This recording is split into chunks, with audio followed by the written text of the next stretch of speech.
Good day, everyone, and welcome to the weekly Mind Sport for the video solution for the problem of the second week of December. So, here's our given problem. Ito yung problem natin, which is, in a certain right triangle, the sides are consecutive even integers. Find the length of each side of the triangle. So, let's analyze our given. So, we have a certain right triangle and consecutive even integers. Now, a right triangle, alam niyo na yung basics nito. A right triangle has a 90-degree angle which is directly opposite to the hypotenuse, which is its longest side.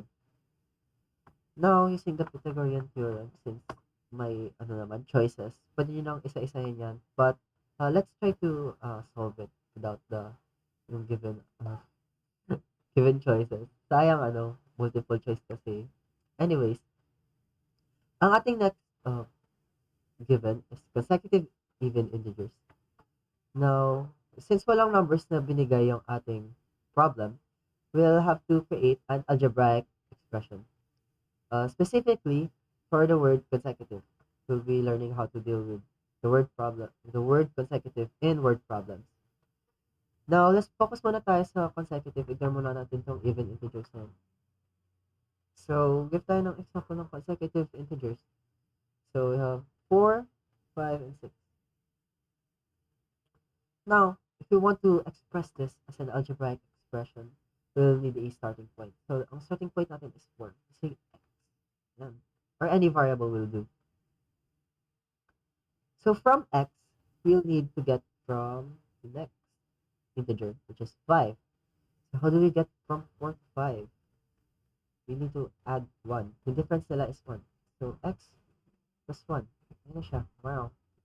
Uh, sunod naman is from 5 to 6, which is also has a difference from 1. So, ang mangyayari is x plus 1 from to 5 plus 1. So, ayun. Or x plus 2 to get from 4, 5 to 6. Ito na yung basic ng algebra expression ng ating consecutive integers. Now, what if ang hinahanap natin, like in the problem, is even integers? So, katulad here, so may prepare na akong number line. So, let's say ang sa ating starting point is 2. Yun. We represent 2. Kasi ang difference naman nila, unlike sa consecutive integers lang, is 2. You'll need to skip 3. So, ang mangyayari is ganun pa rin, x plus 2. And same dun sa 6. X plus 6.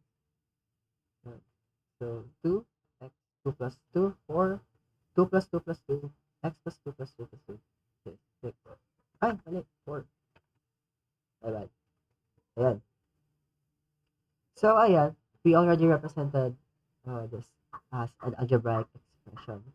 If you can analyze, same lang siya if we're dealing with consecutive odd integers. So, let's say ang starting point natin is 1. Next number would be 3, which is 1 plus 2, 3. And then, ayun, 3 plus 2, 5. We'll be using this algebraic expression when dealing with consecutive even or odd integers. So, ayun.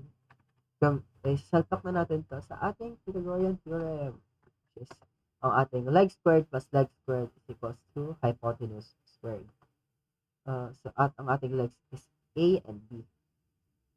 Now, by definition, ang ating longest side is hypotenuse. So, bawal mong ilagay itong, pwede ka lang magkamali dito if you put your starting point sa longest side, which is wrong. It should be always the longest side. Uh, Ibig sabihin, ang C dapat is mas mahaba kaysa sa kay A. And if you put X, ang starting point mo sa hypotenuse, magkakamali na yung formula mo since it is off. So, let's start. So, we have yung ating A squared na stable is. Ito yung ating magiging X. And ating X plus 2. And then, ang ating last, or ang pinakamalaking number, is X plus 4. Is yung C natin. So, I hope you understand kung bakit bawal maging x or x plus 2 ang ating c. Kailangan siya yung pinakamalaking number, which is ating x plus 4. So, ayan, sasalpak na natin siya sa ating Pythagorean theorem. So, a squared plus x plus 2 squared equals 2x plus 4 squared. Now, mga careless mistakes usually nangyayari is hindi niya nalagyan ng parentheses. May mga gumagawa na ang square is napupunta lang sa 2 or yung last number. So, ang mangyayari is x plus 4 tapos yung kabila naman x plus 16. But you'll need to get this parentheses kasi this represents b as a whole or iisang term lang siya. So, ayun, isolate, madali na lang ito. This is algebra. Isolate, find x. Isolate. I know, you don't isolate kasi may square ka. You need to factor this out. So, expand muna natin. X squared, another mistake na mangyayari, potentially, is i-distribute lang yung square. So, ang mangyayari is x squared plus 2 squared. No, hindi yan, mali yan. What you'll have instead is, this is not equal to, ang dapat mangyayari is x plus 2 times x plus 2. Hindi yan magkaparehas. Just, please take note. Hindi mo ito dinidistribute. Hindi dinidistribute ang exponent sa terms. This will only work if this multiplication or divide. And times or divide. Pero pag it has two terms, kailangan mo i-ganon. Magkaiba yan. So, in general, ang a plus b squared natin is a squared, which is x squared, a plus b, plus 2ab, or yung ating 2x times 2x, kasi full method, magkaparas lang yung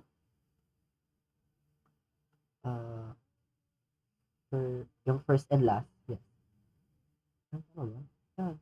Basta. 4x plus ating 2 squared, which is 4. Then, we'll have x squared plus 8x plus 16. If ayaw nyo gamitin itong function na to, or hindi nyo pagamay, you can really use the FOIL method.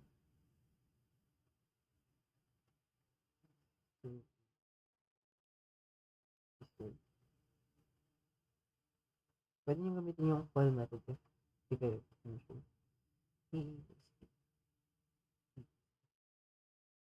Yung first, last, and then yung inside, outside. Oh, yun. FOIL method. Same lang sila.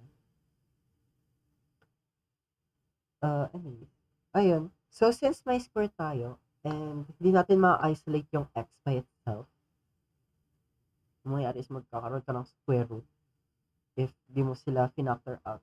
So, we'll get everything to one side and equate this to 0. So, ma-minus lang natin itong kabuuan na to. Oops. Minus 8. So, x squared minus 8x minus 16. So, ito na. Mawala na yan. So, x squared negative 4x and negative 12. Pardon my writing. Medyo magulo. I-rewrite ko na lang. Now, we'll have to factor this out. Now, if may mga classmates pa rin ako na nahihirapan mag-factor, so, madaling gawin is gawa kayo ng graphic organizer. Ayan, pa-X. So, ang gagawin nyo is kukunin nyo yung gitna. Kasi A, B, C. Kunin nyo tong B. yung harap niya, negative 4. Pag may minus, negative 4. If that's plus, then copy positive 4. Pero since negative yung ating, nilagay natin negative 4. And then, yung ating a times c, which is yung first times plus. 1 times negative 12 is negative 12. Now, you'll have to think two numbers na will multiply to negative 12 and add to negative 4.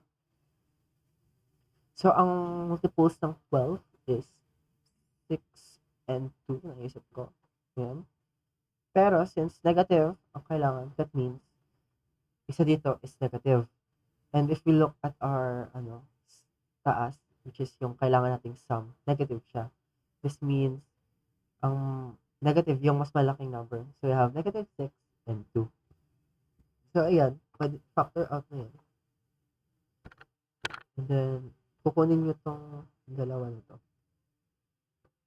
And add siya. No, you don't add it. Kaganto nyo. So, x minus 6 and x plus 2 is equals to 0. Ayan. And then, solve for x. So, x plus 2.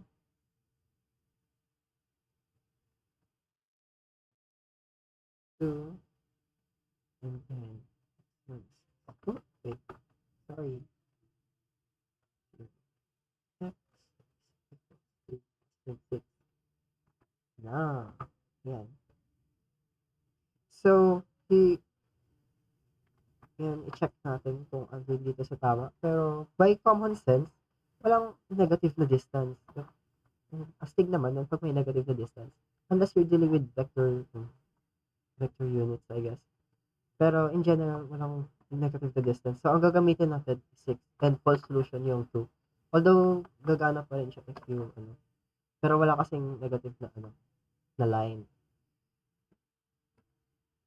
So, check natin. 6. So, 6 ang ating starting point.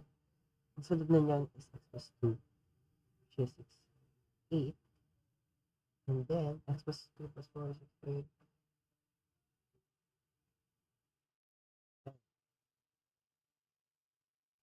So, ito yung ating nakuha sagot. Check natin. So, 6 squared plus 8 squared equals 10 squared. 10 squared is 100. 8 squared is 64. And 6 squared is 32. Oh, tama ba? 2, 4. Wait. 36 pala. My bad. Sorry. Mali. Yan. 36. Then, at natin. It should be 100 is equal to 100. That means tama yung natin. Sige. Box na yan. Hindi. So, ang final answer natin is ang ating triangle has a measure of 6, 8, and 10 as its hypotenuse. Now, any ratio of 6, 8, 10 is gagana. Yata. Ay, pero di na siya, consecutive. So, ayun lang. I hope you may natutunan kayo. Although, even though this is just very basic algebra. Ayun lang. Thank you.